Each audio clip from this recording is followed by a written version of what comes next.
Cette semaine, la Cour de justice de l'Union européenne se prononcera sur un recours introduit au sujet de l'accord entre l'Union européenne et le Maroc qui a été récemment modifié.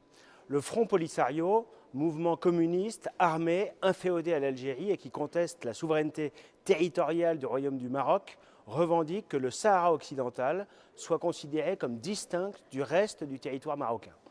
Le Front Polisario, instrumentalisé pour déstabiliser la région, n'est reconnu par aucun pays européen. Une telle décision serait une très grave ingérence dans les affaires internes d'un pays, le Maroc, qui est un pays ami et stable. Je trouve d'ailleurs osé de la part du Front Polisario d'invoquer par la voix de son avocat d'éventuelles économies pour l'Union européenne si cet accord devait être cassé. En janvier 2015, un rapport rédigé en 2007 par l'Office européen de lutte antifraude, l'OLAF, était enfin publié et il dévoilait un système de détournement massif par le Front Polisario de l'aide humanitaire européenne. L'Union européenne envoie chaque année près de 10 millions d'euros de matériel au Polisario qui le revendrait ensuite en Mauritanie.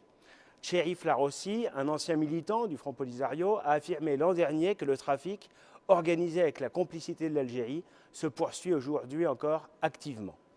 Depuis plusieurs années, le Front Polisario semble connecté avec différents groupes islamistes au Sahel qui voient d'un bon œil toute tentative de déstabilisation du Maroc dans le cadre d'une volonté plus large de déstabiliser l'ensemble de la région.